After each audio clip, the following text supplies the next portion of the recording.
को अपने अस्तित्व की पहचान कराना है, को उसके वजूद की पहचान कराना है और इसी उद्देश्य पूरा सहयोग कर रहा है, पूरा प्रयत्न कर रहा है कि हमारी बालिकाएं, हमारी छात्राएं उनकी इस महत्वाकांक्षा के अनुरूप सबल हों, सशक्त बने। मैं इस कार्यक्रम में भाग लेने वाले हमारे सभी विद्वत प्रतिभागीगण, हमारी छात्राएं एवं उनके अत्यंत आदरणीय, परम आदरणीय अभिभावक जनों का पुनः एक बार स्वागत करती हूँ, अभिनंदन करती हूँ। कोमल हूँ कमजोर नहीं, शक्ति का नाम नारी है, जग को जीवन देने वाली मौत भी तुझसे हारी है। नारी जो कभी कमजोर नहीं है, कोमल है, प्रकृति को कोमल बनाया है, उसकी कोमलता उसकी शक्ति की परिचायक है, उसकी कमजोरी की नहीं। इसी उद्देश्य से, क्योंकि हमारी नारी शायद शक्ति के प्रति जागरूक नहीं है, अवगत नहीं है, उस उद्देश्य से आज का यह जो व्याख्यान माला है, आज की जो व्याख्यान है आज का, उसका शीर्षक है कोविड-19 महिलाओं एवं बालिकाओं के पोषण हेतु जागरूकता। क्योंकि वह स्वस्थ रहेगी नारी, तभी वह स्वस्थ समाज एवं स्वस्थ देश का निर्माण कर सकेगी। इस व्याख्यान माला में हमारी प्रेरणा स्रोत, हमारी प्राचार्य महोदया हमारे मध्य उपस्थित नहीं हो सकी हैं, क्योंकि उनकी कुछ अत्यंत व्यस्ततम उनका कार्यक्रम था, लेकिन उनका मार्गदर्शन हमें पग पग पर मिल रहा है, इस कार्यक्रम के लिए भी और वैसे भी। मैं हम सभी प्रतिभागियों की ओर से, हम सभी छात्राओं और अभिभावकों की ओर से आपको इस कार्यक्रम की ओर से सादर अभिनंदन प्रेषित करती हूँ। मैम, आज हमारे कार्यक्रम में मुख्य अतिथि एवं मुख्य वक्ता के रूप में उपस्थित हैं सामुदायिक स्वास्थ्य केंद्र बादलपुर, गौतम बुद्ध नगर से वरिष्ठतम चिकित्सक डॉक्टर प्रीति सिंह। आपका महिला स्वास्थ्य एवं पोषण पर अत्यंत अनुभव एवं ज्ञान रहा है। मैडम, मैं आपका इस कार्यक्रम में स्वागत करती हूँ। एवं क्योंकि ये हमारा एक बहुत छोटा, बहुत कम समय का प्रोग्राम है, तो बिना ज्यादा समय लिए हुए मैं आपको आमंत्रित करती हूँ आपके वक्तव्य के लिए। Doctor Preeti Singh ma'am. Thank you ma'am. आज तो इस प्रोग्राम में आमंत्रित करने के लिए सादर धन्यवाद आपका। और मैं आज सबको कोविड-19 के दौरान अपने आहार का किस तरह ध्यान रखा जाए, इस बारे में आपको अवगत कराएंगे।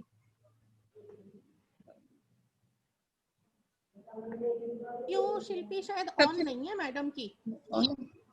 हाँ,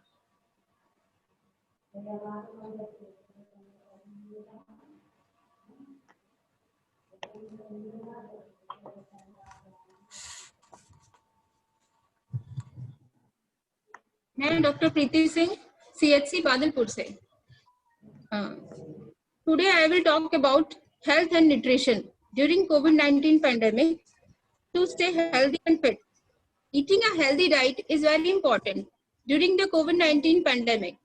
What we eat and drink can affect our body ability to prevent and fight and recover from infections. While no food or dietary supplement can prevent or cure COVID-19 infection, healthy diets are important for supporting immune systems. Good nutrition also reduces the likelihood for developing other health problems like obesity, heart disease, and other types of diseases. There are so many tips. I will talk about some tips for maintaining healthy diet. Eat a variety of food, including fruits and vegetables. Each day, eat a mix of whole grains like wheat, maize, legumes, rice, like lentils and beans. Plenty of fresh fruits and vegetables. With some foods from animal sources, if anybody like. Choose whole grain foods like unprocessed maize, millets, oats, wheat, and brown rice.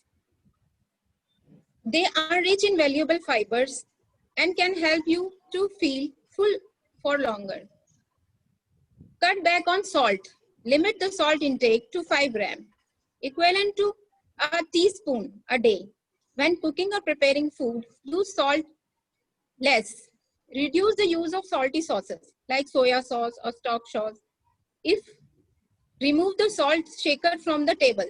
and experiment with fresh and dried herbs and spices for added flavors instead. Each moderate amount of fats and oil. Replace butter, ghee with healthier fats like olive oil, soya oil, or sunflower oil.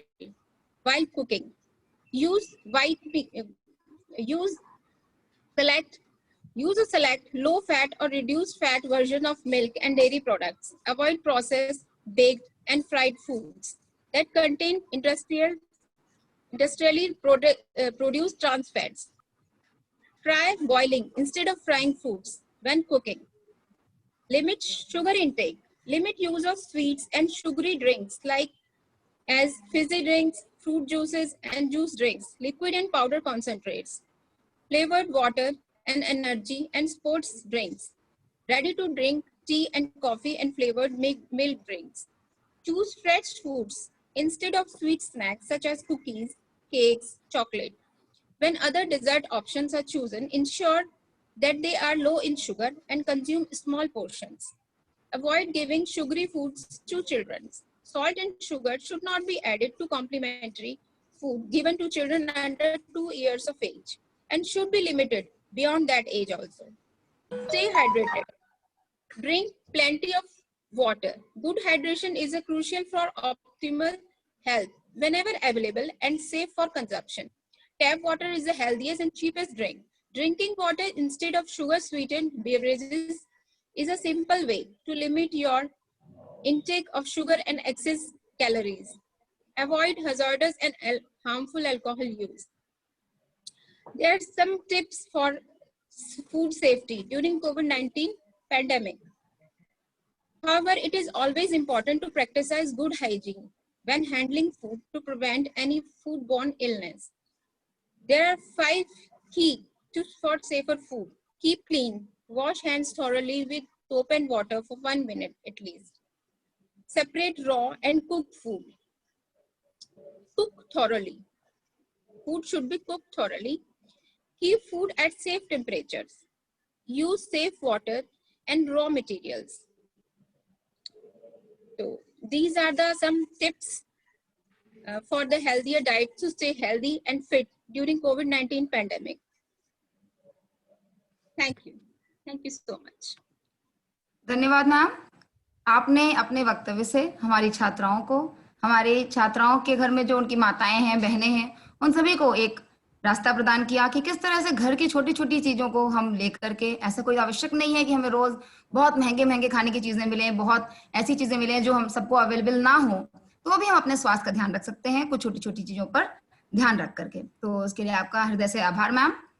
अब क्योंकि आज हमारा जो कार्यक्रम है ये सबसे पहले हमारी जो महिला प्रकोष्ठ है उसके नेतृत्व में संचालित किया जा रहा है महाविद्यालय के अंतर्गत, तो हमारे महिला प्रकोष्ठ की प्रभारी डॉक्टर अर्चना सिंह मैम आपका इस विषय में कुछ मार्गदर्शन करेंगी। मैं आमंत्रित कर रही हूँ सादर डॉक्टर अर्चना सिंह मैम।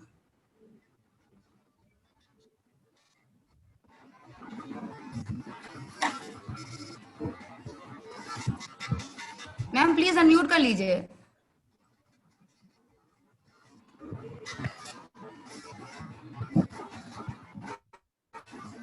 धन्यवाद नेहा।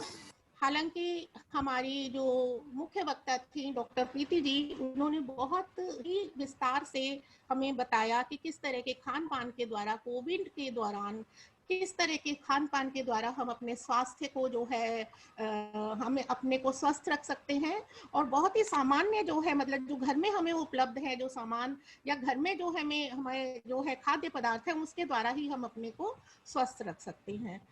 और मैं यहाँ पर कुछ चीज़ें शेयर करना चाहती हूँ और मैं ये बताना चाहती हूँ आप सबको, क्योंकि मैं और मेरा पूरा परिवार इस कोरोना से पिछले 1 महीने जो है पीड़ित रहा है, तो मैं इसी के बारे में आपको थोड़ा सा बताना चाहती हूँ। हालांकि मैं इसकी विशेषज्ञ नहीं हूँ, लेकिन जो मेरे अनुभव हैं वो मैं आपके साथ शेयर करना चाहती हूँ।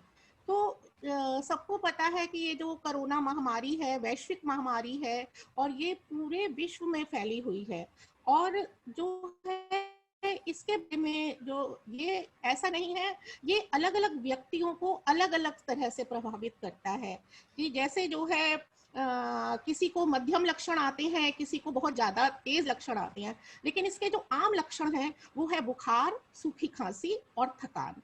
और ये तो इसके जो है मुख्य लक्षण है। लेकिन जो इसके कम पाए जाने वाले लक्षण हैं वो पूरे शरीर में खुजली और दर्द है, और गले में खराश, दस्त यानी डायरिया, आँख आना। और आँख आना तो मैं इसको देख चुकी हूँ, क्योंकि मेरी जो डॉटर इन लॉ है, जब उसको कोविड हुआ तो उसकी जो बाईं आँख है पूरी रेड हो गई थी। उस रेडिश से ही उसको पता चला कि इसको मतलब कोरोना की शुरुआत हो गई है।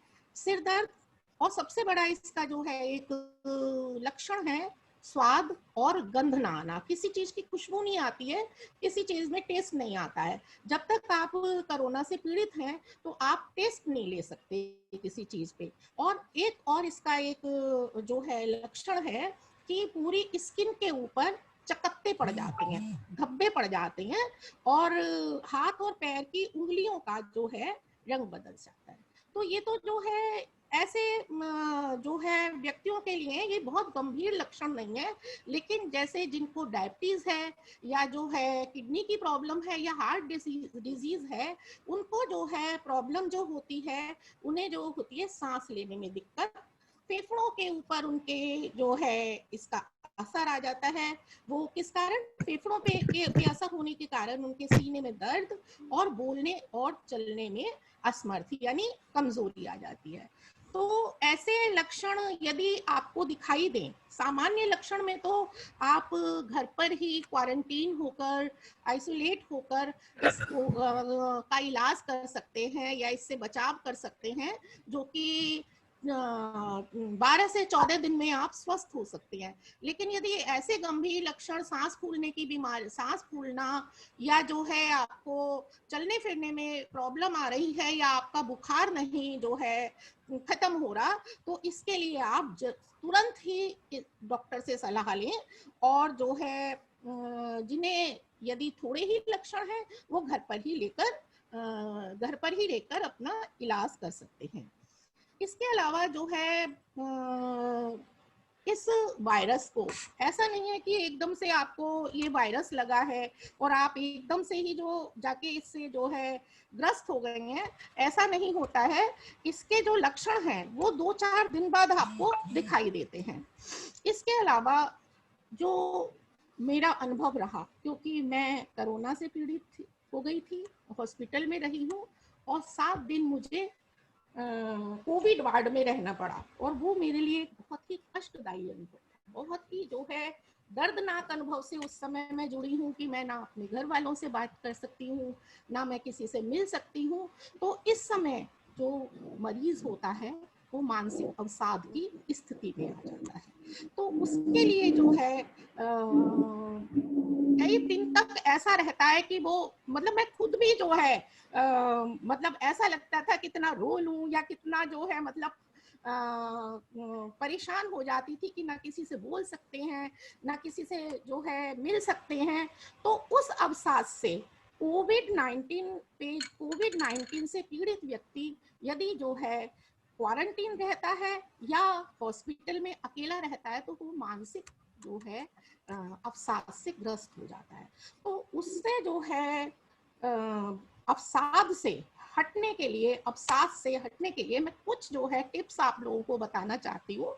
सबसे पहला टिप्स है कि जब आप क्वारंटीन या आइसोलेशन से या हॉस्पिटल से वापस आए, तो सबसे पहले लोगों से जुड़े, उन लोगों से जुड़े जो आपको सकारात्मक विचार दे सकें, जो आपको आपके मानसिक स्वास्थ्य, शारीरिक स्वास्थ्य को जो है बढ़ाने के लिए मददगार साबित हो। उन लोगों से नियमित रूप से जुड़े रहें, और उन्हें बताएं अपने बारे में कि आप कैसा महसूस कर रहे हैं।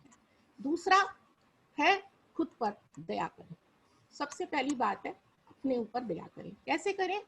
कि ऐसे मुश्किल दिनों के दौरान जब आप बहुत ज्यादा तनाव या अवसाद महसूस कर रहे हैं तो अपने से बहुत सारी अपेक्षाएं ना करें कि मैं ये काम भी कर लूंगा, मैं ये काम भी कर लूंगा, या मैं पहले जैसा हो जाऊंगा।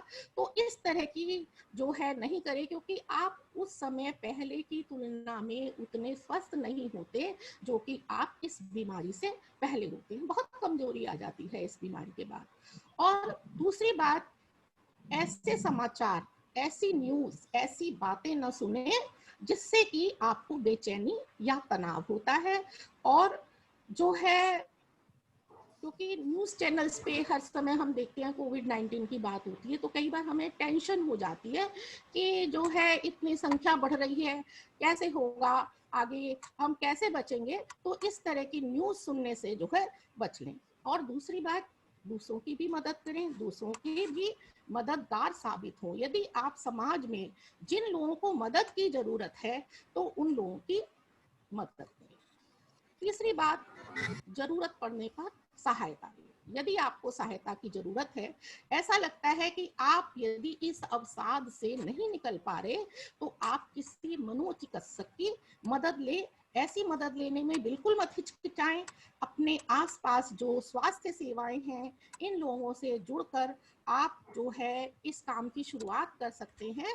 और हेल्पलाइन जो है नंबरों से जो है जुड़कर आप इस अवसाद से दूर हो सकते हैं। दूसरी एक और महत्वपूर्ण बात है कि अवसाद अपना खत्म करने के लिए, तनाव को खत्म करने के लिए रुके सांसें, कुछ धीमी सांसें लें, अपनी नाक से धीमी सांसें लें, फिर धीरे धीरे सांस छोड़ें।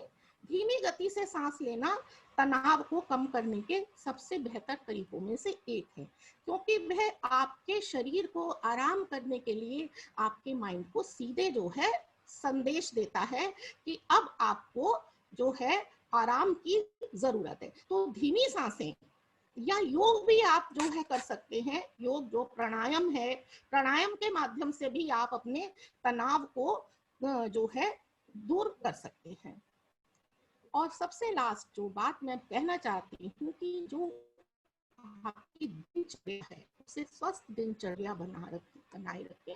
इस प्रकार कि आप जिस समय उठते हैं, डेली उठते हैं, उसी प्रकार उसी समय सोएं और उसी समय उठें। अपने स्वच्छता पर ध्यान रखें, खुद स्वच्छ रहें और अपने आसपास स्वच्छता रखें। नियमित समय पर, जैसा कि मैडम ने डॉक्टर साहब ने कहा, पौष्टिक भोजन खाएं, नियमित रूप से व्यायाम करें, हल्की फुल्की शारीरिक जो है कसरत करें। और जो है इसमें भी ज्यादा नहीं, केवल जो है चहलकदमी।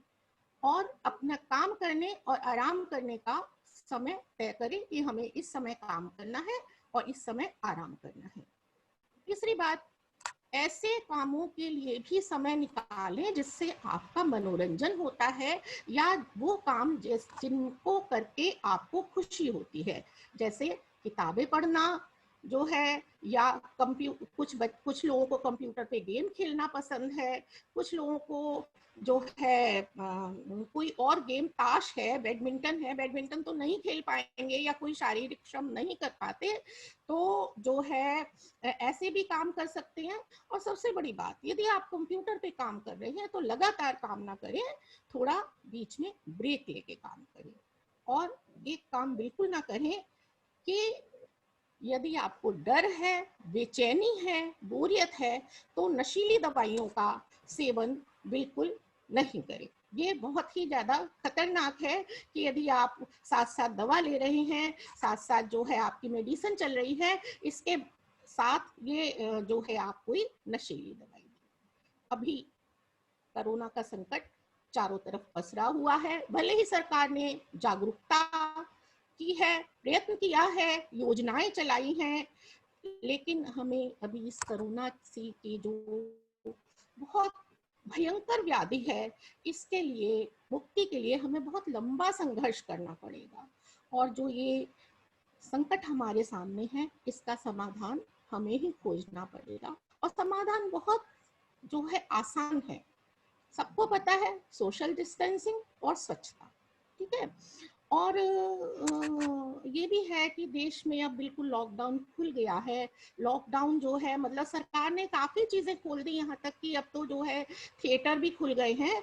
लेकिन अभी भी लॉकडाउन के चलते जो हम लोग घरों में बंद थे, भारत की जो जनता घरों में बंद थी, वो घरों में बंद होकर ऊब चुके हैं, उनके आर्थिक संसाधन चरमरा गए हैं और इन बंदिशों को लेकर उनके अंदर बहुत छटपटाहट है। तो हमें अनलॉक होने पर इन बंदिशों से एकदम जो है जैसे बंदिशें यदि हमारी खत्म हो गई हैं तो ऐसा नहीं है इस बंदिशों को छोड़कर हम फिर से उसी जिंदगी में लौट जाएं जो कोविड-19 से पहले थी, क्योंकि इसके अंदर बहुत खतरा है। तो कुछ सावधानियों के साथ यदि ये बंदिशें खत्म हो गई हैं तो कुछ सावधानियों के साथ हम सामान्य जीवन जी सकेंगे। लेकिन इन सावधानियों का हमें खुद पालन करना पड़ेगा, क्योंकि यदि हमने इन सावधानियों का पालन नहीं किया तो जो है कोरोना का जो संकट है वो जैसे भी कहा जा रहा है कि भारत में सर्दी के आगाज के साथ, प्रदूषण के आगाज के साथ फिर से कोरोना एक नए प्रकोप के साथ हमारे मध्य उपस्थित होगा। तो इस स्थिति से हमें बचना है और इस स्थिति को बचने के लिए हमें अपने दिमाग में ये जो है स्पष्ट रखना पड़ेगा कि बचाव ही से सब बड़ी जो है इसका जो है मतलब इससे बचने का एक साधन है दूरी, अपने जो है स्वच्छता। और इसके लिए इससे निश्चिंत होने की बजाय, इससे जो है ये निश्चिंत होने की बजाय कि हम बाहर निकलेंगे, हमें जो है इस बीमारी से हम बच जाएंगे, लॉकडाउन खुल गया है तो हम पहले जैसी स्थिति में आ जाएं, पहले जैसे भीड़ भाड़ के इलाके में आ जाएं, तो इससे हमें बचना चाहिए। इसके बजाय हमें अपनी साहस समझदारी के साथ में इस कोरोना से लड़ना पड़ेगा, तभी हम इस पर विजय प्राप्त कर पाएंगे। और ये जो मतलब जैसे मैं पढ़ती हूँ न्यूज़पेपर में, तो ये एक अच्छी बात है, एक अच्छा जो है संकेत है कि अब कोरोना जो पीड़ित व्यक्ति हैं उनकी संख्या भारत में कम होती जा रही है और ठीक होने वाले जो मरीज हैं उनकी संख्या ज़्यादा बढ़ती जा रही है। तो जो है जितनी मेरे को खुद को जानकारी थी वो आज मैंने आपको बताई है और इसके साथ ही मैं अपना जो है वक्तव्य समाप्त करती हूँ। नेहा। धन्यवाद मैम। आज के समय का जो सबसे महत्वपूर्ण, सबसे आवश्यक जो विषय था उसको आपने उस पर चर्चा की मैम। और आज का जो ये कार्यक्रम है इसकी सार्थकता आपके इस लेक्चर से सचमुच सिद्ध हो गई। मैं बताऊंगी कि जिस तरह से हम लोग सभी इस 6 महीने हम लोगों ने 6-7 महीने हम लोगों को हो गए इस मुश्किल दौर से गुजरते हुए, तो ये भी दौर गुजर जाएगा, लेकिन थोड़ी हिम्मत की रखने की हम सभी को आवश्यकता है। तो जैसा मार्गदर्शन मैम ने दिया हम सभी पूरा प्रयत्न करेंगे और आशा करती हूँ कि हम सभी इस पर खरे उतरेंगे, इस कोविड-19 में सक्षम होंगे। इसके उपरांत हमारे मध्य आज राष्ट्रीय सेवा योजना प्रथम इकाई की प्रभारी डॉक्टर शिल्पी हैं, जिनका अपना विषय भी महिलाओं के पोषण एवं स्वास्थ्य से संबंधित है। तो मैं मैम को आमंत्रित करूंगी, मैम 2 शब्द बोलना भी चाहेंगी और अंत में औपचारिक धन्यवाद ज्ञापन भी मैम को ही सौंपती हूँ। आमंत्रित कर रही हूँ doctor Shilpi ma'am. Thank you Neha. मेरी आवाज आप तक पहुंच रही है? मेरी आवाज पहुंच रही है? 9 मिनट्स बिल्कुल आ रही है शिल्पी। एक्चुअली मेरा इंटरनेट थोड़ा सा आ रही है, 9 मिनट्स बचे हैं। मीनाक्षी कुछ कह रही हो? आवाज थोड़ी सी वो हो रही है, ब्रेक हो रही है मेरी। 9 मिनट बचे हैं। नहीं शिल्पी आराम, आवाज आ रही है, तुम बोलो। अच्छा ओके। जैसे कि नेहा ने बताया कि मैं इस विशेष पोषण संबंधी कुछ जानकारी भी आपको देना चाहती हूँ, क्योंकि ये मेरा सब्जेक्ट भी है और मेरा इंटरेस्ट भी है। तो ना चाहते हुए टाइम नहीं है, फिर भी मैं 2 लाइन बस बोलना चाहूंगी, जो कि शायद आपके लिए फायदेमंद भी होगा और आज की डेट में उसकी जरूरत भी है। आज जिस हिसाब से बात हो रही है कि पोषण का क्या रोल है, मैं एक बात बहुत अच्छी तरह से बच्चों को क्लियर करना चाहती हूँ कि बेटा कोविड में के रिकवर में रोल है, कोविड के प्रिवेंशन में रोल है, बट उसके क्योर में नहीं, उसके इलाज में खाने पीने का रोल नहीं है। मतलब आप सोचोगे कि अगर हम ये खा ले, हमें बताया जा रहा है कि हम ये खा लेंगे, जिंजर खा लेंगे, मतलब अदरक खा लेंगे, या हम कुछ और खा लेंगे, तो इससे जो कोविड हो गया है उसके बाद इलाज नहीं है। आपको इस बात को समझना है कि ये प्रिवेंटिव मेजर्स हैं और रिकवरी के लिए इसके लिए खाने पीने का बहुत बड़ा योगदान है। मतलब जब हम बात कर रहे हैं अपने इम्यून सिस्टम को स्ट्रॉन्ग कर रहे हैं, अपनी प्रतिरक्षण क्षमता को स्ट्रॉन्ग करने के लिए, तो उस केस में हमें अपनी इम्यून सिस्टम को स्ट्रॉन्ग करना है, जिसकी वजह से हमें बहुत सारी चीजों को खाना है, बहुत सारे न्यूट्रिएंट को खाना है, और वो न्यूट्रिएंट जिसमें मिलते हैं उनको खाना है। जैसे बार बार मैम भी बता रही हैं, डॉक्टर मैम ने भी बताया कि हमें विटामिन रिच फूड खाना है, और हमें कार्बोहाइड्रेट भी खाना है, हमें फैट भी खाना है, हमें प्रोटीन भी खाना है, मतलब हमें एक बैलेंस डाइट लेना है। लेकिन इस वक्त हमें उन चीजों का भी समावेश अपने में करना है जिसमें विटामिन ई या आयरन या फोलेट, इन सब चीजों की मात्रा, विटामिन सी, इनकी मात्रा ज्यादा हो। इनका सेवन आप ज्यादा से ज्यादा मात्रा में लें, क्योंकि ये हमारे इम्यून सिस्टम को बहुत स्ट्रॉन्ग करते हैं। अब ये मिलेंगे कहाँ, मैं टाइम नहीं है इसलिए मैं बहुत ज्यादा नहीं बोलूंगी। और इसमें जो है मिलते ये आपको सारी खट्टे वाले चीजों में, जितने भी येलो फ्रूट्स हैं उसमें मिलेंगे, जितनी हरी सब्जियां उसमें मिलेंगे, साथ में आपको जितने बादाम वाले हैं यानी जितने बीज वाले चीजें हैं उनमें आपको मिलेंगे। आप वेजिटेबल ऑयल में भी इसको खा सकते हैं, सोयाबीन ऑयल, राइस ब्रान, इन सब चीजों में आपको मिलेंगे। साथ में डेयरी प्रोडक्ट यानी जितने भी दूध से प्रोडक्ट हैं, जो नॉनवेज खाता है वो नॉनवेज। बेटा आपको इस बात को समझना कि WHO ने भी यही कहा है कि सब्जी खाना नहीं रुकना है, सब्जी से कोविड नहीं फैलता है। जो ये भ्रम है उसको हटाना है। और मुझे लगता है इससे ज्यादा मेरे पास अब टाइम नहीं है बोलने के लिए, तो कभी किसी दिन और लेक्चर लेंगे जिसमें आपको मैं बता सकती हूँ। आज के, हेलो मेरी आवाज आ रही है? हेलो बिल्कुल आ रही है, आवाज आ रही है? मैम आ रही है, आवाज आ रही है। ज्यादा समय ना लेते हुए आज औपचारिक धन्यवाद के लिए यहाँ पे आपके सामने उपस्थित हूँ। मैं सर्वप्रथम आज के hello hello hello Neha, hello